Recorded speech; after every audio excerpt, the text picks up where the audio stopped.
Because, I mean, like I kind of alluded to, I don't think that this is an organization that's ever going to spend the type of money to get a player that they hope Henry Davis can be, right? I mean, you look at their record last year, they won 76 games. And they did that in spite of probably 2 or 3 of their top hitters delivering absolutely nothing. All right, welcome back. It's another episode of the Obstructed View Baseball Podcast. I'm your host, Chris Henrik. I'm also joined by my co-host, Jamie Gatlin. And we were going to talk a little Pirates baseball today. Before we get into that, head on over to beyondthemonster.substack.com. Check out all of our content that drops daily. You can subscribe for free with your email address. Also, while you're there, you can click on the other links to our podcast, to the Show We Go Baseball podcast, with our endless rounds of guests. We just had Blaze Jordan a couple days ago, Red Sox prospect.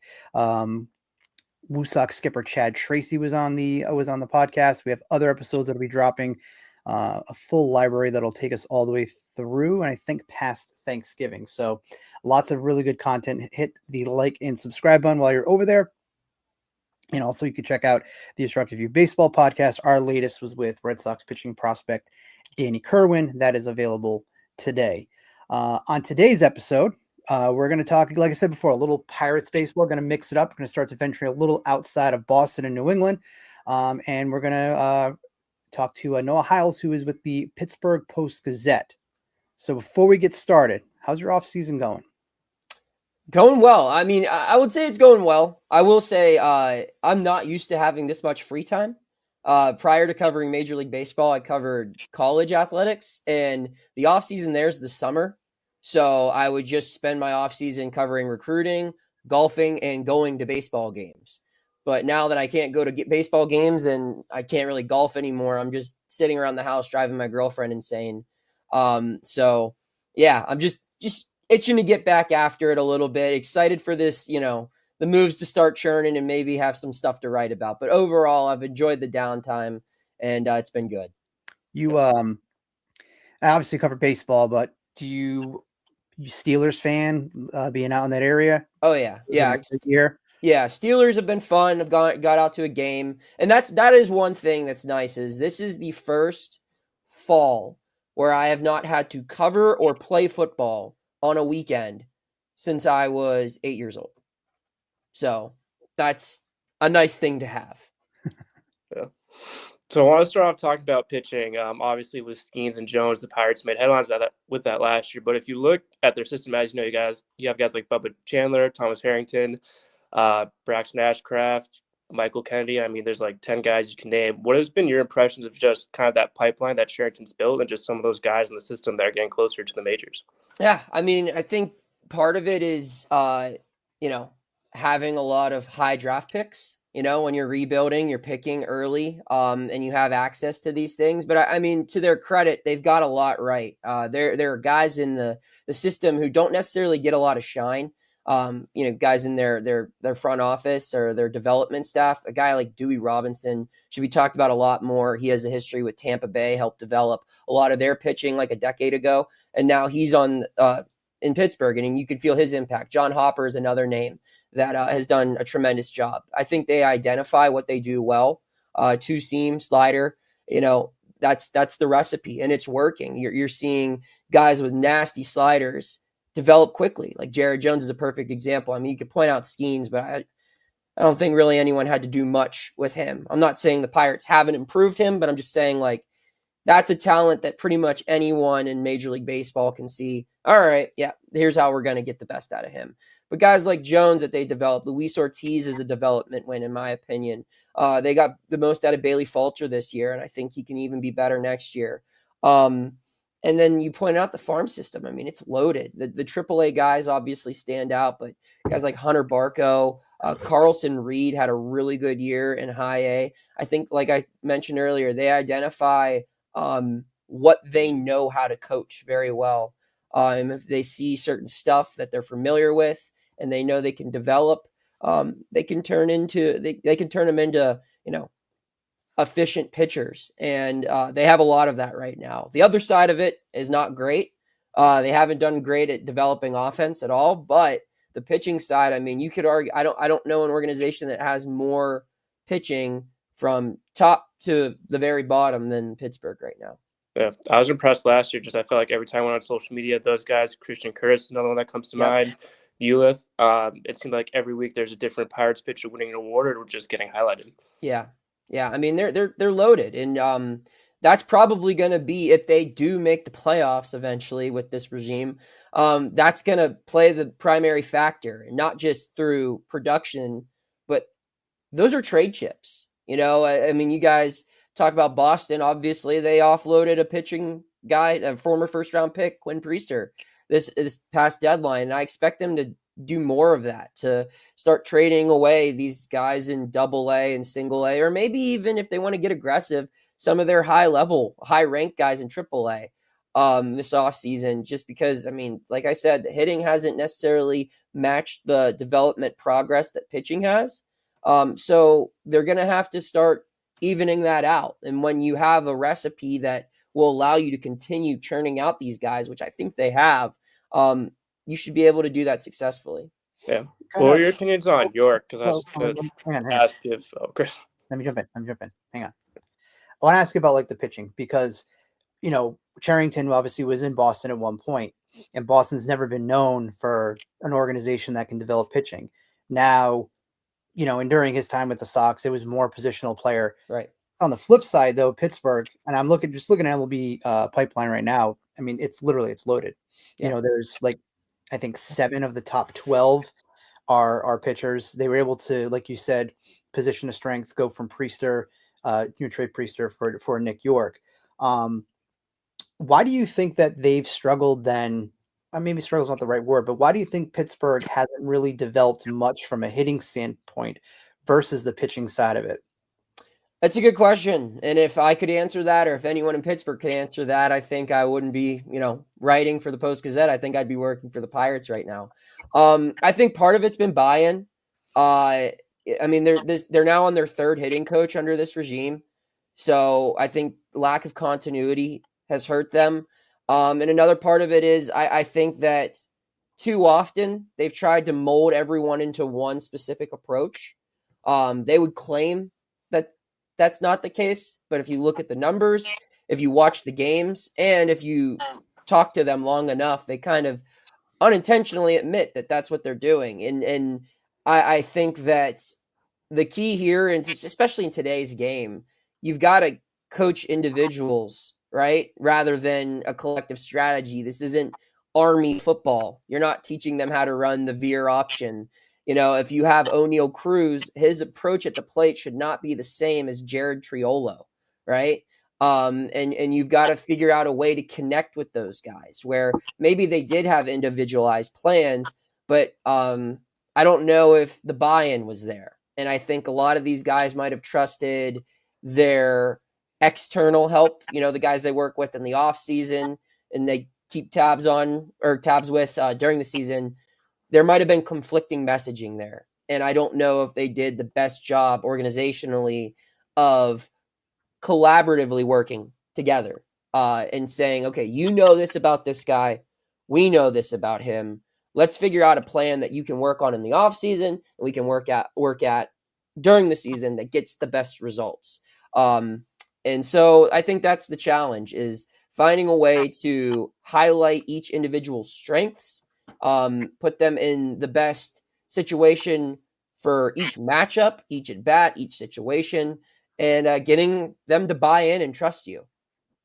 I've seen a lot of that with the Red Sox right now because, we're able to, we're around the AAA team pretty much, it was all year, last couple of seasons, and talking to a lot of the players, especially going from Hein Bloom to Craig Breslow, that individual, like basically development plan per pitcher, per, positional player, that really seemed to shine this past year.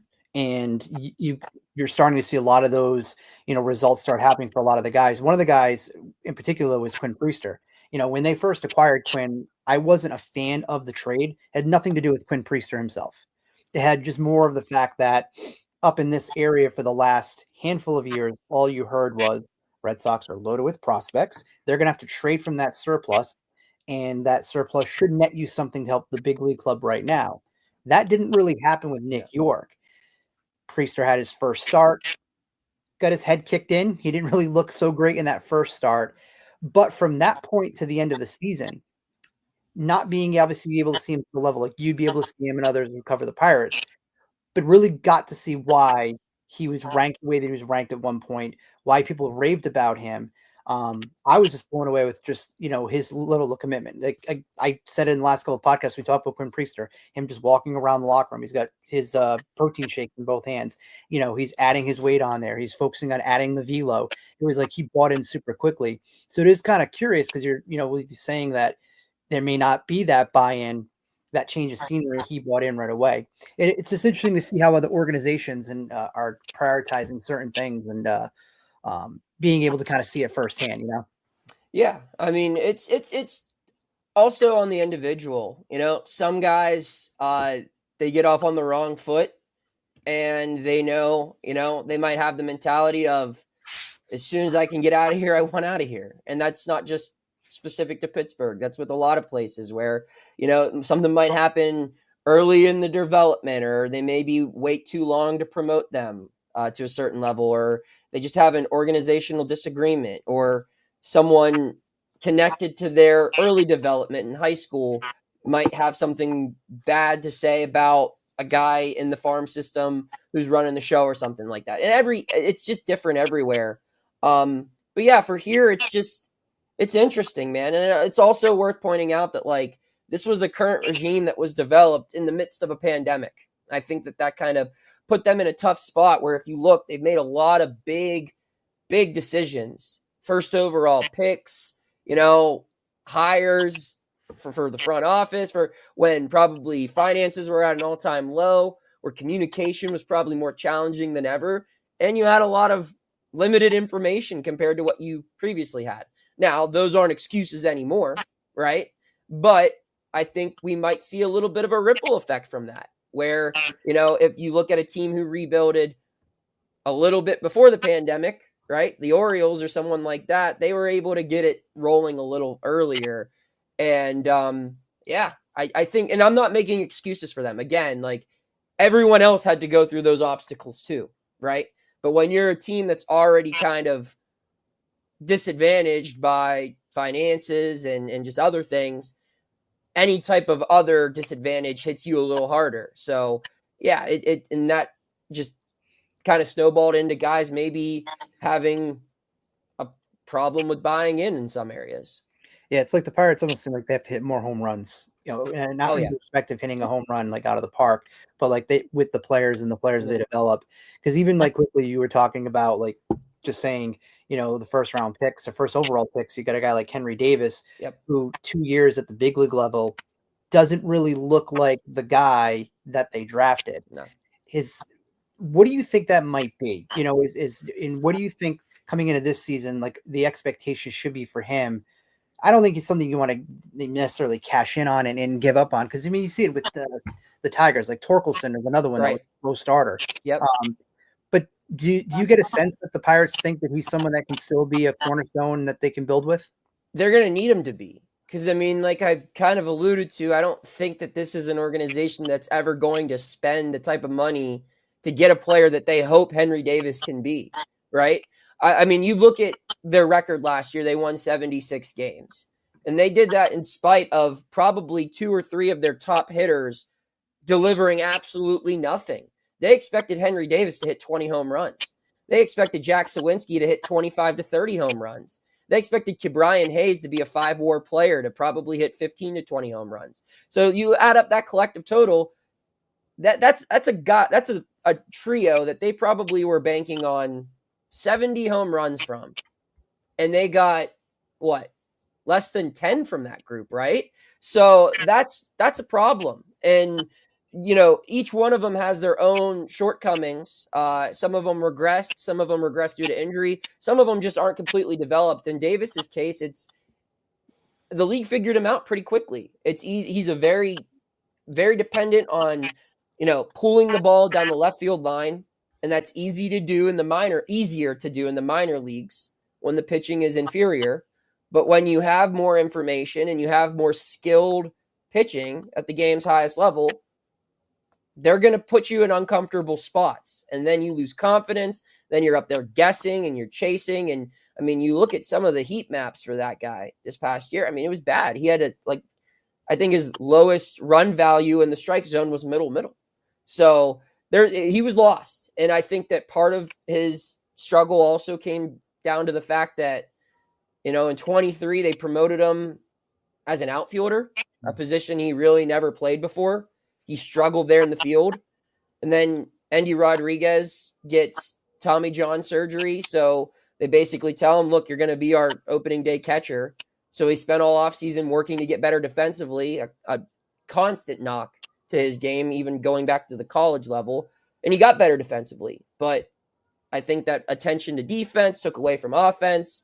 It's just kind of been a whirlwind for Henry, and it's been tough. And obviously there's the added pressure of being a 1-1 guy. Like you mentioned, I mean, there are so many guys who, if you come up, I mean, look at what Jackson Holiday kind of went through this year for a little bit, right? He came up and you're looking around. Well, why can't I do what Gunner's doing, or, what all these other high picks were doing, what all these was doing. And, it's just different for everyone. And I don't know if Davis is a guy who will ever figure it out here just because of the situation he's in, but the Pirates should certainly hope he figures it out because, like I said, I mean, that's a guy who, if he can get right, is a 20 to 30 home run bat. And the Pirates haven't had a lot of those in the last 30 years, and they're not really willing to pay for a lot of that. Yeah. I'm talking about development too. I want to ask about Nick Gonzalez, was a guy who struggled a lot his first year up, looked a lot better last year. What are your takeaways from what he did this year and kind of going forward, especially the guy like Tamar Johnson, also when the minors getting closer? I mean, Nick Gonzalez was a nice change of pace for this team. I mean, everyone points that when the Pirates were competitive, I mean, they were competitive until after the trade deadline, and then their season fell off a complete cliff. But I mean, if you look, they stumbled out of the gate in April, and then in the second week of May, everyone points to May 11th when they promoted Skenes, and yeah, that probably helped them a little bit, right? But the day before Skenes made his debut, Nick Gonzalez played his first game at the major league level, and at that point of time, the Pirates were just way too passive in the batter's box. They were watching way too many strike threes, and Gonzalez was a nice little mix-up. I mean, he's a guy who I think better than just about anyone in the lineup, aside from, your Brian Reynoldses and Andrew McCutcheons, can identify his pitch, and he's not going to think twice about it. And just to have a first pitch hitter come up, I think, broke the ice a little bit for the rest of the lineup that says, like, okay, yeah, like we can all do this. And I mean, I think that the adjustments he made to his swing, it's a little bit more through the zone now. I still would like to see more pop from Nick, but I mean, quite frankly, that's been their best organizational hitting development, right? If you look at all the other guys that hit the ball well on this team, Brian Reynolds was acquired from the past GM. Brian Hayes was drafted from the last GM. O'Neill Cruz was acquired from the last GM. Andrew McCutcheon was drafted by 3 GMs ago, and then, brought back or whatever, but they really haven't hit on anyone that they've drafted and developed. They haven't really hit on many of the prospects they've traded for either, but that's their big one. I mean, that was this organization's first rounder. And I don't think anyone ever put Nick Gonzalez in the same high ceiling category as some of these other guys. I don't think anyone viewed his ceiling to be maybe what people think Tamar Johnson's can be, or even, other guys on the pitching side. But Nick Gonzalez needed to be an above average big league player. And I think he can do that. I think this is a guy who's going to play 7-8 years minimum in the majors. And if that's what you're getting in the first round, then that's a good pick. Yeah, I remember when they drafted him. I know he wasn't, that power guy, kind of like Davis when they drafted him. But I liked a lot of his on-base skills and just, what he would bring to the lineup with that. Yeah, I mean, I think that right now the challenge for Nick too is like he's got to have better hitters around him.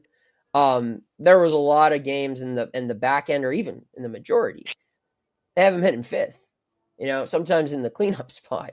On a good team, Nick Gonzalez is like your eighth hitter, right?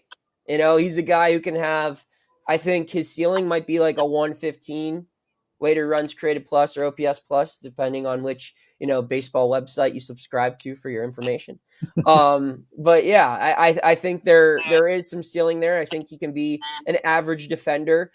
My comparison for Nick Gonzalez is like a Bryson Stott, right? Bryson Stott should not be hitting 4th or 5th for you. But if Bryson Stott is in the bottom third of your lineup, you have a pretty good lineup because Bryson Stott, if there's a runner on third with 1 out, he's going to get that guy home. Or if there's a runner on second with 1 out or no outs, he's at the very least going to get that guy in scoring position, or he's going to get on base. And once a series, Bryson Stott's going to come up with a big at bat of his own, and he's not going to make a lot of mistakes that hurt your team. So that's the kind of guy that I think, I don't know. And it's not a direct comp. Like, they both obviously have different skill sets, but I'm just talking from a production standpoint. That's what Nick Gonzalez, I think, can be. And if that's what he is, you need guys like that on your team. Yeah. And shifting back to pitching. So obviously, what was it like to cover Skenes and Jones and just kind of be around that this year? It was interesting, man. I mean, when you get into this industry, you always want to cover good stories, right? You want to cover, improbable playoff runs or, whatever the case, but individual storylines. I mean, I don't know if I'll ever cover something like Skenes again. Just everything attached to him. I remember in 2023 when I wasn't on the beat, just watching the College World Series because the Pirates had the first overall pick, and the top 3 guys that they were going to choose from were playing in that championship series. It was Langford, it was Cruz, and it was Skenes. And watching Skenes just that whole postseason, I'm like, there's only one correct choice here. And not to say, Cruz and Langford, I think, are going to be very good players. But just looking, and it's just also, I go back to the finances, as you tend to do when you cover this team. They'll never have a player like that unless they're in this exact spot, right? You can hope to trade a prospect, or you can hope to trade a guy if you're in a rebuilding mode and get a Dylan Cruz type prospect or a Wyatt Langford type prospect early on in their development. But no club is ever going to give up a Paul Skenes in a trade as a prospect. And the Pirates are never going to be able to afford a Paul Skenes in free agency or to trade for him when he's in his prime. So this was a once in a lifetime chance for them, really. They've never had a player like this. And just comparing it, like the last time this organization was relevant, you look back, like I remember where I was when Kutch made his debut, or Starling Marte and all of those guys, Garrett Cole. I remember going to the ballpark for that game. Skenes was different, man. And I think it had to do with social media. I think it had to do with the increased popularity of college baseball. Yeah. I also think it had something to do with maybe his girlfriend. All of that. Like, and I remember talking to Andrew McCutcheon about this and saying, because he was not only around for Cole's debut, he was in the lineup. He faced Strasburg in his first start. And that's the comparison everyone made for Skenes, right? He's the best pitching prospect since Steven Strasburg. And Kutch was talking to me then, and he said, you look back then, all the information you had on him was from professional scouts or people who wrote about him in like national newspapers or magazines. He's like, now my kids knew about Paul Skenes, before, like from TikTok and everything. And I went down. So the first time I saw him pitch was his first start in AAA. I convinced my boss to get a company car. I drove down to Louisville to see him pitch Easter weekend. And I remember calling my dad after. He only threw 3 innings. I said, this is the best pitcher I've ever seen. And it's not, I'm not being dramatic when I say that. Just like the stuff, the poise, just everything. I'm like, this guy is going to be unbelievable. And he never really disappointed. You were always waiting for someone to kind of humble him, or you're always waiting for that one outing where he got shelled. And the 2 bad outings he had, his debut, which I attribute to nerves more than anything. He only went 4 innings against the Cubs, and I think he allowed 3 runs or something like that. And then he allowed 4 earned runs against the Dodgers in 6 innings at Dodger Stadium, which, quite literally any team would take that from a starting pitcher, let alone a rookie. And that was the game where I think Teoscar hit the only home run off of his splinter ever. So it's awesome. And it was cool to get to know him. I got to know him, obviously, before he made his MLB debut. I got to talk to him as a minor leaguer and build a decent relationship with him. But to observe the hype, how he always exceeded those expectations. In Pittsburgh, you don't regularly see a Pirate get that much national attention. And behind Ohtani and Judge, he's probably the most talked about baseball player this year. Maybe Lindor is in that mix. But aside from those two or three who have been staples of the game for quite some time now, this guy came out of nowhere, and it was cool to see the city really buy into him, because the city has a very complicated relationship with this team, but they can buy into a guy who's just he's like, if you're a Pokemon fan, he's like Mewtwo. He was created in a lab to be better than what already existed. And he's a machine. And this is a kid 2 years ago and maybe done 10 interviews his whole life. And now he's an A-list celebrity in the sports world. And to see that side of him too, with the access that I had, was really, really interesting. And I'm now what I'm excited for this upcoming year is there's no guardrails. This guy should be able to go 200 innings plus and just be a stud once every 5 days. And B, I want to see him become more of a leader. I mean, this guy knew his place. He wasn't going to boss any vets around, despite, he probably could have, because he could say, you know what, I'm better than you at this sport.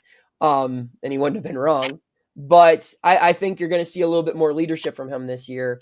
And that's something that I think the team needs a little bit. So that's just all on Skenes. I mean, Jones was a ton of fun too. Jones, for as buttoned up and, laser focused as Paul can be, Jones has a very fun personality. Jones was a little too intense early on, I think. He had to have that mindset to break camp and get into the big leagues. But as he got his feet wet here in the major leagues, he started showing his personality, from warming up to Natasha Bedingfield's Unwritten, to giving me some really good quotes and just kind of busting everyone's chops around him. Those two are a fun duo. And like we've kind of talked about before, there's a lot more fun stuff on the way from their pitching staff. It is kind of cool to see, though, because I found myself last year. It's crazy, is I refuse to pay for Nessun up here, which is $30 a month, but yet I have MLB's TV package. But finding yourself to know, like, hey, Paul Skenes is pitching, it is like appointment TV. A handful of his starts all last year that I got to see, even Jared Jones. It was electric to be able to kind of see and make Pirates baseball appointment viewing. You know what I mean? I remember it got to a point through mid-June through pretty much mid-August when they were completely out of it. I was getting texts, Facebook messages, DMs, emails from anyone from readers from our newspaper to my youth football coach. Hey, when's Skenes pitching next? Because they were very calculated with how they used him. They tried to build in off days. So you can never really buy tickets 2 weeks in advance and bank on that date. But I literally, I would get 10 to 15 messages a week asking, hey, when's Paul's next start? And I'm like, brother, if I knew, I wouldn't be hiding that information. I would be getting thousands of retweets right now. I know when I know. So, but yeah, it was cool. Just in the pitching element, like you said, the fact that Skenes Day became a thing, and that going on the road, I'll never forget, there was a 3-game series in Milwaukee in mid-July. In the first couple of games, the Brewers, these were night games, got 25, 26,000, not a bad crowd for a weekday in July in Milwaukee. For Skenes, who pitched on a getaway day, it was a Thursday afternoon in Milwaukee, Wisconsin, 35,000 people showed up, and just seeing the media show up to the first day in a new city, St. Louis, Houston, all these, and the celebrities that would pour in. The guy would always be talking to Randy Johnson. Kenny Chesney pulled him aside. Reggie Jackson. I mean, all of these dudes. Bob Uecker wanted to meet up with them. Like it's cool to see the gravitational pull that this guy had for the baseball world, because, and again, it's definitely foreign to Pittsburgh, but it's rare to see that in baseball in general. How many pitchers in our lifetime, I mean, you guys are probably in your 20s like me, how many pitchers in our lifetime do you remember having a day once a week where it's like, gotta watch him? I recall Arrieta having that for the second half in 15. DeGrom had his run, but those are very rare things. And for it to be a rookie, it was cool. It was cool to cover. I remember just watching his home debut, brought me back to the Cueto game, and that was, I think, the most packed I've ever seen PNC Park in my life. Yeah, I mean, that was a big atmosphere. My favorite ones were, he started. There were a couple. There was one I wasn't at. My sister got married the day they played the Mets. And one thing you need to know about Pittsburgh loves fireworks. So they would pitch Paul on a Friday night, which is fireworks night. And it would just be like, oh my God, like this place is going to overflow with people. So he pitched once against the Mets, and that was a sold out crowd. And I think they hit like 9 home runs that game. And so that was a special one. But the two big crowds that I can recall, or the biggest crowd that I can recall, was after his first start after the All-Star break. Like, because every time he would pitch, it seemed like for a little bit, he always got the getaway day. He'd always get day games, which he does not like. But still, like, you'd have like 29,000 people rolling in on a Wednesday afternoon in June and July, which was impressive for Pittsburgh.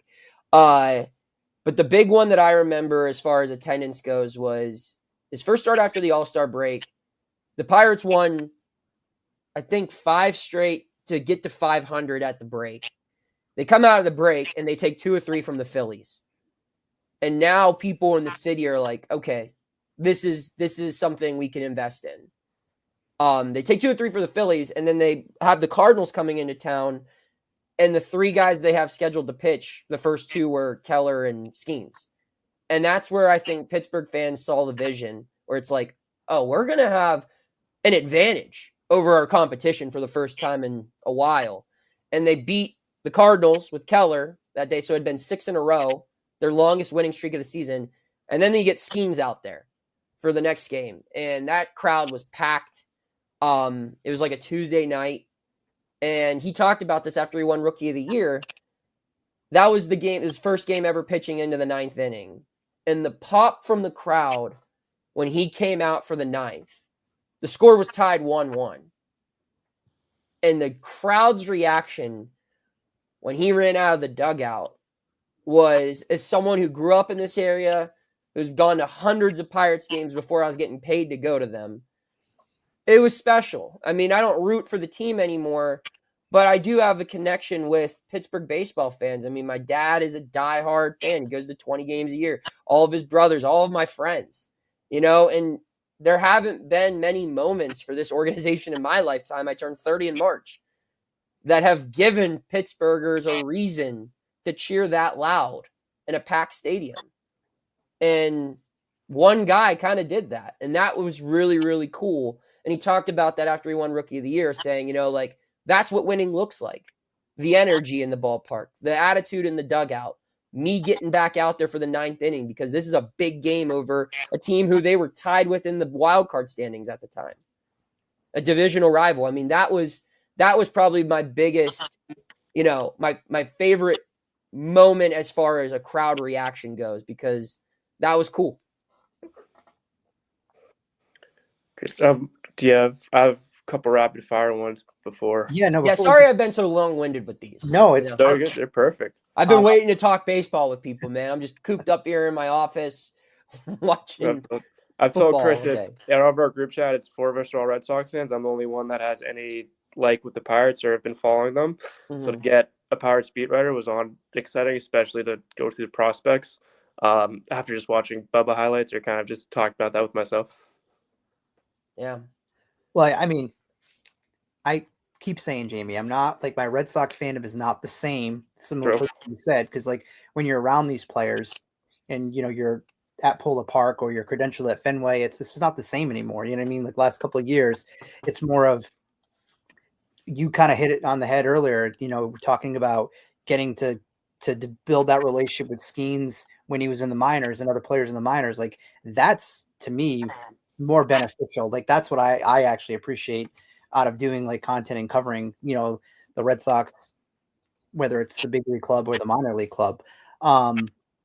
I want to ask you though, because we talked about one Nick. I want to talk a little about the new Nick, the one that wasn't with the Red Sox.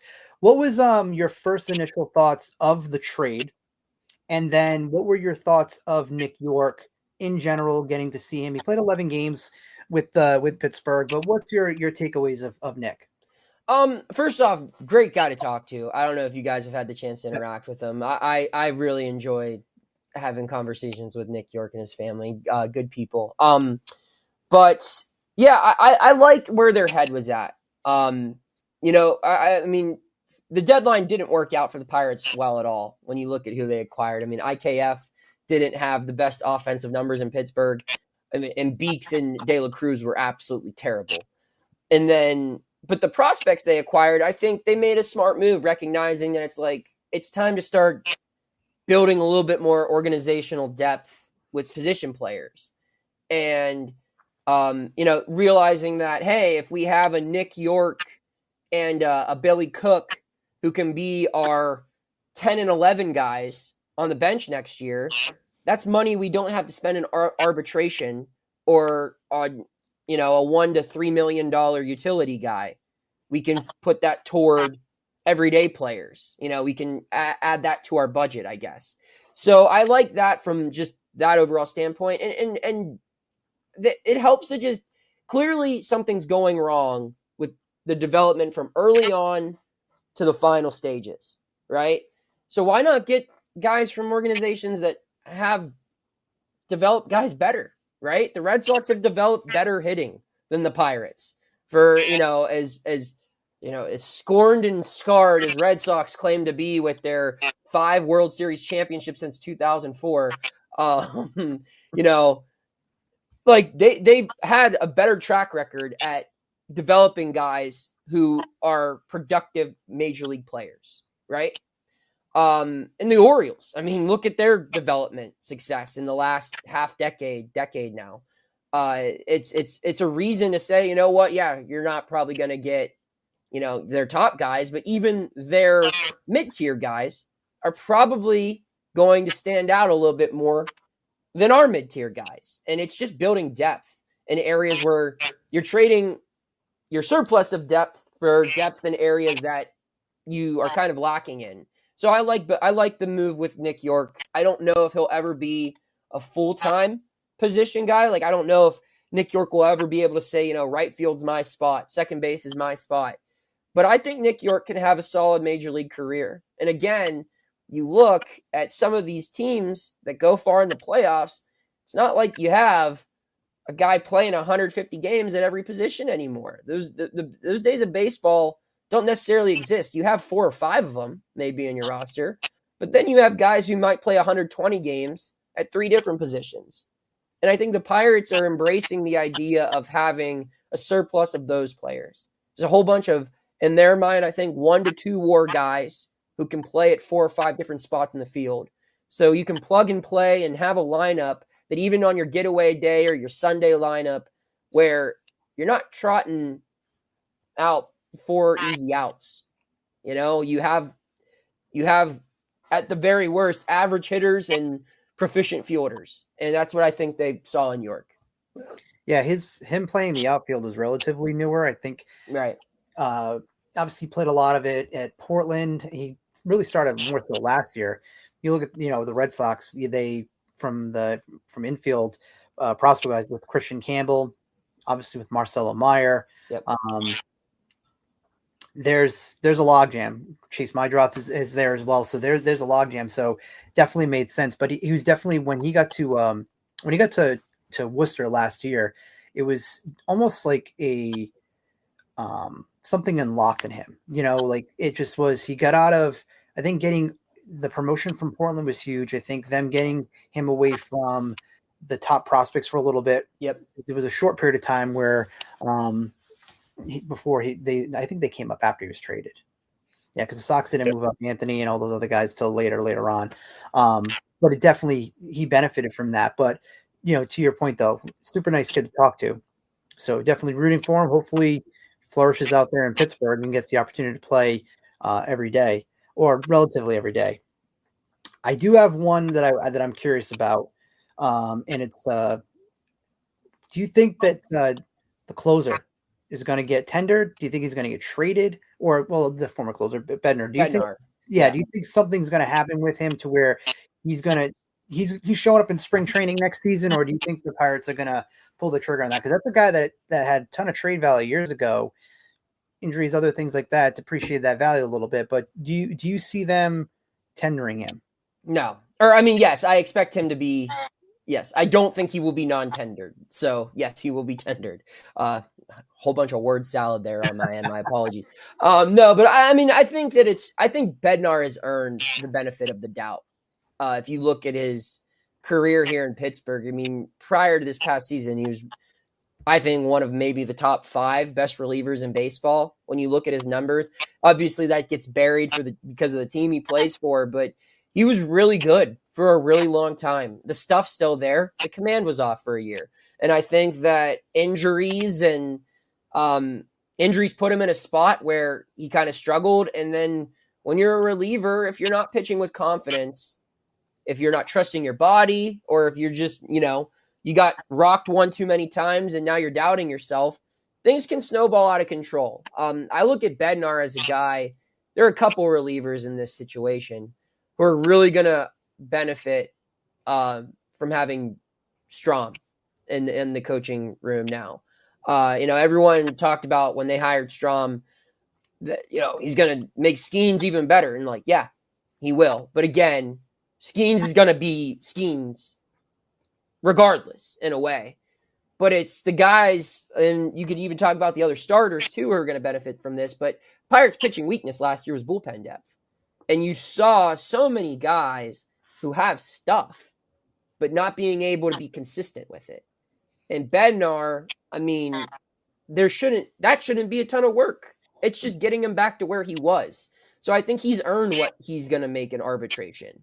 Or another route, and this has been proposed by other people, is maybe you see an extension here. Maybe they buy out because I believe this is his second year of ARB.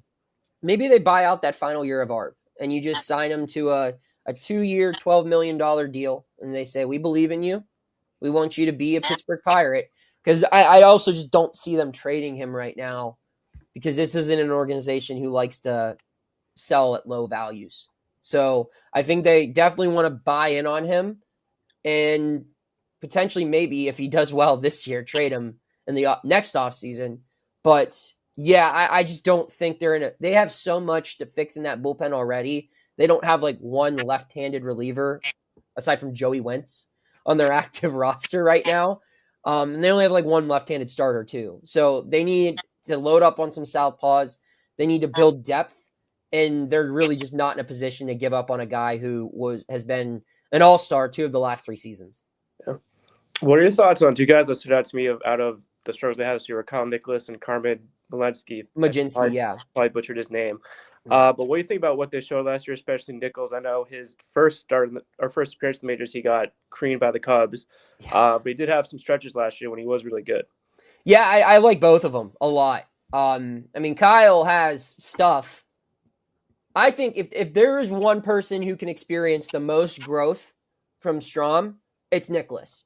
He profiles exactly what Strom taught well in Houston. He is a new age pitcher where the stuff is lethal, but he sometimes just has no idea where the hell it's going when he throws it. So unlocking him, I mean, that could very well be their next closer if he can get it right. And I think if you look at his month by month splits, June, July, and August were very good months for him. I think he ran out of gas a little at the end. I think that was also due to bullpen depth. They were having him try to cover 2 innings a little bit too often for someone with his limited amount of experience. But yeah, I expect Kyle to be pretty good next year. just because I think he took a lot of steps forward this year. Carmen, same thing. Carmen is a very valuable guy that I actually wouldn't be shocked if they traded him, because I think a lot of teams see a lot to like from Carmen Majinski if he could stay healthy. This was a guy who's drafted pretty high, has, I think, some potential. I know there's interest to be a starter if you wanted to work him maybe like a discount version of like a Garrett Crochet type, where he's established in the bullpen first and then works his way into the rotation. But I mean, I think this is a guy you can use literally in any inning. They've used him as an opener. They used him to finish games before. They used him as length. They've used him a little bit in leverage. The stuff is good. And again, I think those guys are, as long as they're together in Pittsburgh, they're going to be talked about in a duo. And something I could see them being similar to is the rookie tandem that Cleveland had in their bullpen this past year. And I mean, those guys were a lot more productive than Majinski and Kyle were this past year. And Majinski wasn't a rookie. He was a rookie in 2023.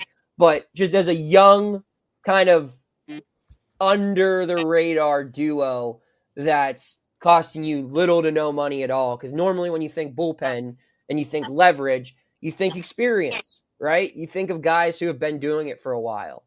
And it's rare to have a duo like that kind of rise to the surface together. And I think that they're on their way to doing that.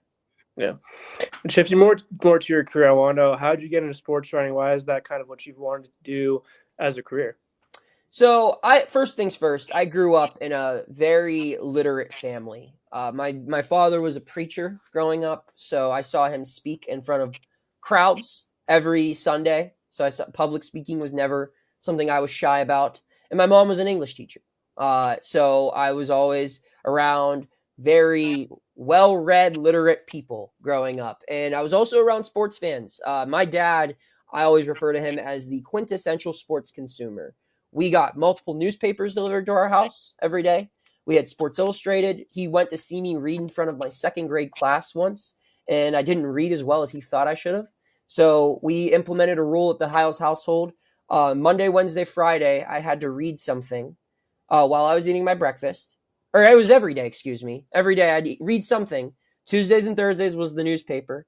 Monday, Wednesday, Friday was from a magazine, be it National Geographic, Sports Illustrated for Kids, whatever. I just had to read something that I found interesting. And while we were waiting for the school bus, I had to tell him about it. And it was, I didn't know it then, but like he was kind of like, and he wasn't doing this intentionally, but he was kind of just developing who I am, right? Like in the sports journalist, like I was just reading all these cool stories, and that's how I fell in love with sports. And I always loved sports, but the sports media element of it was always intriguing to me. I always knew who the broadcasters were or who the writers were, the columnists in my town. And Pittsburgh is such a big sports town where, I mean, per capita, you think of big sports towns, New York, Philly, Boston, there's a lot more people in those areas compared to Pittsburgh. But if you look at the web traffic that the newspapers in this area get, or, the engagement and just your coverage, it's pound for pound up with just about anyone. And it's because there are some very passionate fans here. So just listening to all of that growing up, it kind of planted a seed in my head. And then in middle school, the first day of middle school, we had this class. It was called the Graduation Project. And it was a class we took every year from 7th grade through our senior year of high school, basically helping us learn interviewing skills, how to build a resume, networking skills, blah, blah, blah. But the first day of the first class was a project we started that whole year. And it was, what do you want to be when you grow up? And I was convinced that, the Ohio State Buckeyes, who were ranked number 1 in the country at the time, needed me to, replace Troy Smith in a few years and continue the Heisman winning tradition they had there. That wasn't unfortunately the case, but I decided, if I can't be a part of the game as an athlete, getting to tell stories, getting to communicate something I know I'm good at and know I'm interested in would be fun. So I wanted to either do TV, writing, or radio. And I've done all three. Writing has just kind of been the most successful path for me, most lucrative path for me. But I've learned through my career that like I really enjoy telling stories. I really enjoy, helping the next, young Noah fall in love with this stuff, to give him something to talk about with his friends or her, too, to give someone something to talk about with their friends, their family, or even a complete stranger, by reporting that information and telling stories. That's a cool thing that I get to do. I've always been impressed with Pittsburgh's passion. I mean, I went to a Steelers game once, I think it was. They were playing the Bengals. It was probably like 10 degrees. I wore like 5 layers, which was not enough at the time, but the stadium was still packed, and I was just impressed by, just the passion there, especially on a night where most sports fans would rather be at home on the couch and, in front of the fire somewhere warm. Yeah, man. I mean, you can't – I have its take. You can't be a good sports city and have nice weather. You just can't. You got to be miserable, locked inside for half the year, and the only thing you have to look forward to is the one day a week your team plays, or whenever your team's on TV. Like and that's gonna affect your happiness drastically one way or the other, right? Like it's gonna get dark here at 4:30. It's snowing right now, but the Steelers played tonight, and if they could beat the Browns, I will wake up happy on Friday when we decorate our house for Christmas. And if not, my girlfriend's going to deal with a miserable person while we're putting the star on the tree. That's how it works around these parts. It's how it works in your neck of the woods too. But people in LA and Florida, I don't want to hear none of that. You get to wake up and it's sunny. Your team's game ends. What do? You go to the beach? Come on now. We get 10 beach weather days a year where we're at. I mean, this is it. That's why, that's why it is what it is. And that's why I think there is this connection to being gritty and tough. And, you take pride in loving things that represent Pittsburgh. And for this city, and there's a handful of other cities, Boston's one of them, sports is connected to that city's culture and story so deeply. And that's cool to be, the guy who documents that and tells those stories. What's the, I'm actually curious about this. What's the perception, so that way Boston fans can kind of get your take on it? What's the perception of the John Henry owned Pittsburgh Penguins? I think some Pittsburghers have learned that maybe it's not as great as the Red Sox, or maybe the Red Sox fans don't have it as great as we thought they did. I still think, looking back, I mean, to an organization that has not won a playoff series since 1979, Yinzers are never going to feel bad for Red Sox fans. But when they look at the confusing thing to us is that, when we're familiar with cheap ownership, right? But cheap ownership to us has always been frugal. It's not, we can't really comprehend the idea of going from, okay, I'm willing to open up the wallet for whoever, Kurt Schilling. Like, you watch that Netflix documentary, and they make him look like Steve Cohen, right? Back in those days where he's willing to outspend Steinbrenner.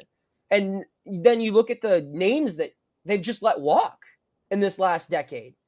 And I recognize that as a baseball fan, and just having listened to, other media from the Boston area, because, I mean, you guys just churn out people with platforms more than anything, aside from maybe like Lobster and great sports stories in American history. But yeah, like, I was familiar with it, like when obviously Mookie's like the most notable one. But then when they bought the Penguins, and I will say, like, no one was going to be liked more than the Penguins owner prior to them, because the primary owner prior to them was Mario Lemieux. Yeah. Who is the reason Pittsburgh hockey still exists and is top 3 to ever play the sport, maybe 2, right? So, I mean, no one was going to love them. No, they were never going to love whoever the next guy more than they were going to love Mario. But when you go from an owner who had Sidney Crosby living in his basement, who, employed front office guys who were always all in, right? I mean, the Penguins haven't had a first round draft pick since I was like in middle school, it feels like. They're always trading, going all in, and you've just felt like, hey, if the goalie can play well, this team can go very far. To now where it's penny pinching, and it's penny pitching in weird areas, right? For coaching, for front office hires. and just poor allocation of resources. So yeah, Yinzers are not happy at all with Fenway Sports Group. I think they get let off the hook a little bit because everyone is. Bob Nutting's always going to be the most hated owner in Pittsburgh until if they ever win a World Series, maybe that changes. But that's a big if. So, but yeah, the Penguins are in a bad spot right now. They're probably the most pessimistic of all three professional sports teams in town. Yeah, it's funny about the documentary, that the one that just came out on Netflix, because it made John Henry look like, my impression, he came across as very likable, right, from that, and that has not been the perception the last couple of years. Red Sox fans have been really upset and angry. To your point, Mookie Betts kind of kicked that off. Also, though, a few years prior, John Lester, that was another guy that should have been extended, should have stayed around a little bit longer. Where now it's like they have this big portfolio. They add the Penguins. This documentary comes out. He looks like a good guy. Now he's out and about with the public, talking to fans on the sidewalk. Oh, and now, by the way, they're like entrenched in Juan Soto talk, which is just blows my mind. Yeah. That the fact that this is a team this has not been their MO in the last 6 years. So it's a little refreshing to kind of get a different perspective, but it's the same perspective. Yeah, it's interesting too. Like, another thing that I don't get is, like, in a way, I don't subscribe to these theories because, like, I think if you're wealthy enough to own a sports team, that you're wealthy enough to pay for top talent, cap or not. And if you're not, then hand the keys over to someone who's willing to drive the car fast, But, like, it almost feels like Fenway Sports Group's mentality is like, you guys have had enough, like, what else do you need? Right. And I don't agree with that at all. Right. Where I don't understand, that has to be their mentality, because what other reason would they have to penny pinch? You have an iconic venue that's getting probably more people from outside New England in most games than inside New England. And you understand that revenue doesn't just come from the ballpark. I'm sure people in their ownership group have some sort of business interest around Fenway, right? And they're probably making money from either hotels or bars, because that's the name of the game now. Although real estate in Boston is probably a little bit more expensive because of, people have owned it for a little bit longer. So you're making money from that. They have a regional sports contract, right? Like, they're not one of these teams that's left, naked in the wind without a regional sports contract. So they're getting money there too. And that's where I think the Pirates have a legitimate gripe. They're not making the same amount of money they were from their regional sports deals in the past. That still doesn't excuse it. Like, just spend money and win, and more people will give you money. But I don't get what Fenway's excuses for being frugal, other than the fact that it's like, we've done the whole winning thing. It worked out well. These people went a long time without winning anything. And we're just going to kind of chill and collect some profits now, which I think is nonsense. I think he's always been enamored with, you saw it in the documentary with, Billy Beane. Yeah. How close that they were to, making that happen, and what possibly could have just changed the whole trajectory of Boston sports from the Red Sox standpoint. But, I think they go out and they hire a Chaim Bloom to kind of do the same thing. I think they wanted to take a different path, a different approach. They did. And now, the only benefit at the moment right now is that there is a ton of really good young talent, which is, again, refreshing to, Roman Anthony, the number one prospect in all of baseball. Again, a guy like Christian Campbell, who was drafted last year, came before came out of nowhere, had a massive year at every level that he excelled. So it is, it's hopefully, because content's better when the Red Sox are good. Right. Hopefully, we're starting to, see a shift and change. And I'm hoping that Netflix kind of rattle his cage a little bit. Well, and it's funny that you bring up the Billy Beane thing, because, like, the whole point of Billy Beane is, like, what would have made Billy Beane better? If he had an owner that would have just spent some damn money. Yeah. Right. If he could have kept the good players on his team, like that's the whole point of Moneyball, right? Is like he was smarter than everyone that didn't have the resources. And that if Boston would have hired, but like when they were winning, what were they doing? They were cheating off Billy Bean's test, essentially, like just, can I copy your homework? Yeah, just change a couple of the answers so it doesn't look like the same thing.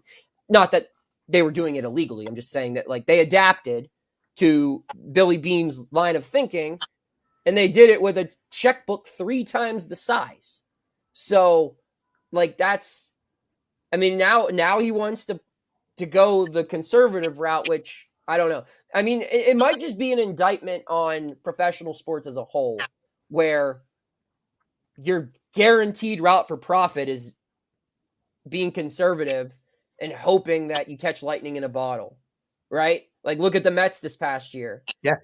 Like, that team shouldn't have been as good as their past teams when you look at the talent, but they caught lightning in a bottle.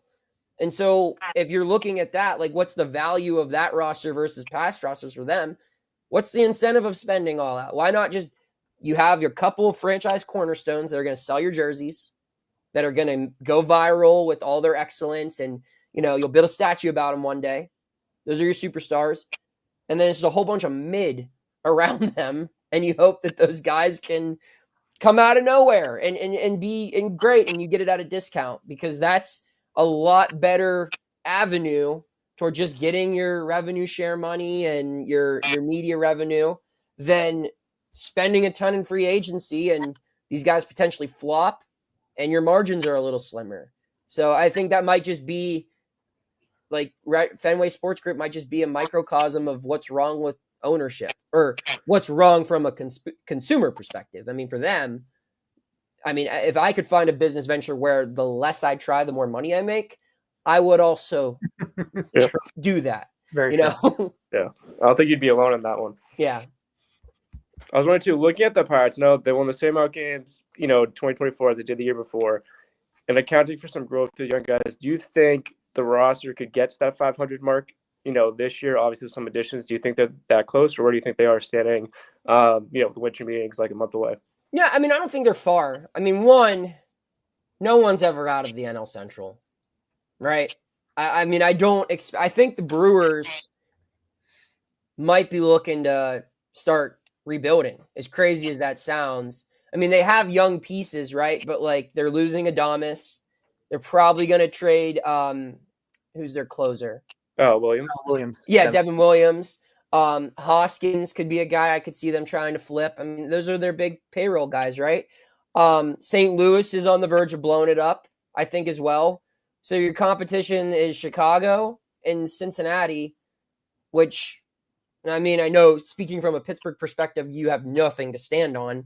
But like, what have those organizations shown in the last, 7-8 years, really? So they're not really developing anything amazing. And the Ricketts family should spend more money, but they don't. And the Reds are kind of in a similar pay scale as the Pirates. So you never feel out of it if you're in the Central. 1. 2, you never feel out of it when they have the hardest part of the puzzle solved with pitching, right? Like with the pitching depth that they have in the starting rotation, you're going to start to see them, I think, moving some of these high-end prospects to the bullpen, at least temporarily. Like, you can't just keep, like, if their rotation is Skenes, Keller, Jones, assuming Chandler, and then either Oviedo, Ortiz, or Falter, right there, that's like, what, 8 guys, 7 guys?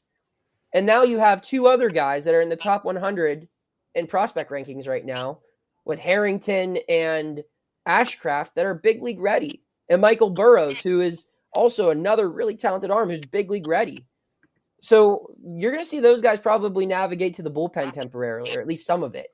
So if pitching is solved, the rest of the equation shouldn't be that hard. It just comes down to investing in offense, either through coaching, through development, or through, free agency or trade. And they've got to eventually figure this out, right? Like and some of it just comes down to figuring out what they already have at home. If you can get Jack Sawinski back to being a 25 home run bat, that solves a lot of problems, because the Pirates need more of those. if you can get Ke'Bryan Hayes to stay healthy for 140 games, that solves a lot of problems. If you can get Henry Davis to even play to maybe 75% of the level that you hoped he would be, that helps. Getting Andy Rodriguez healthy. So they have internal options. But you also can't just whiff on your offseason acquisitions. I mean, you can't have another Rowdy Tellez type of acquisition, right? You can't acquire someone at the deadline like Brian De La Cruz and come in and have like a 31 OPS plus or whatever it was. Like, you've got it. Like, the margin for error is slimmer, fair or not fair, when you're a front office or a small market team. The pitching is going to give you a little bit of room for error, but you've got to score runs. And I mean, they've got Reynolds. I think O'Neal Cruz is going to be a lot better this year. Just because this was his first year in the major leagues and there's too much talent to lead me to think that he's going to regress. So you got 2 hitters. How many above average hitters do you really need when you have a top 3 pitching staff in baseball to win the National League Central? Yeah. Right? I mean, if you can just get if you can get 4 guys to have an above 105 OPS plus, and you can get the rest of your lineup to just above 90, that type of offensive production plus the Pirates pitching should get you to the low to mid 80s at worst. And we've seen teams get into the playoffs with that. Now, they could be a lot better if they would just spend money and bring in legitimate established guys who don't need a lot of development and instruction. I don't know if that route's going to be taken, but there still is a path here. It's just going to be if you're going to depend strictly on your development, then you need your developments to be more wins than losses. Just for the record, I would trade Tristan Casas for Jared Jones. I would do that. If I was making decisions, I would totally do that. Or for a collection of some of those young arms. Boston would love Jared Jones. Boston would love Jared Jones. Him in a playoff game at Fenway would be great to see. Jared Jones he's super chill. 5 of the 6 days, 6 of the 7 days a week. But on the day he pitches, he is just the most teenage angst, angry 22-year-old I've ever met in my life. But I mean, he's got a lot of personality. He would fit right in with a lot of the players that Red Sox fans have embraced previously. He would fit right in with that mold. That'd be an interesting deal. I would do it. I would get a lot of hate if I posted that on social media, so I'm not going to do that. But I'd be completely open to that. It's a risk. I mean, you're trading for a 5'11" guy who throws 100 miles an hour. So, but when it's healthy, it's freaking nasty. It's the same with Tristan Casas. When he's healthy, the potential is there. Yeah. Last 2 years, he's not been healthy. I mean, hell, he broke his ribs. That injury happened in Pittsburgh. Yeah. Swinging. So, all right. Well, we've taken up over an hour of your time. So, Jamie, you have anything else before we land the plane here? No, just want to talk Pirates. I'm kind of excited to see, where this team goes. Like Noah said, I feel like there's kind of some room you can make moves with the younger players. I'm really interested to see if they do deal pitching prospects to add, like they did at the deadline. Yeah, there's a lot of interesting different pieces. Just kind of, as you guys were talking, kind of going through and kind of looking back at some of their prospects, and even just like Henry Davis again. Claiming a guy like Joey Bart, who essentially was a Henry Davis at the point. You know what I mean? Granted, he wasn't the first overall pick, but that hype was there. There's a lot of intrigue. I just think, again, not all the time does money solve everything. I mean, the Dodgers, I think, kind of threw that back into people's faces this past year. There's also a ton of talent there, but I think there's a lot of good building blocks there. I think it's just really a matter of you just got to get some bats, with what we have for pitching. So we do appreciate you coming on and talking some Pirates. It's the first of a handful of outside the Red Sox market. Going to talk some baseball with some other markets as well. So it's just nice to get some other perspectives. Yeah, guys, thanks for having me on. This was a lot of fun. Appreciate it.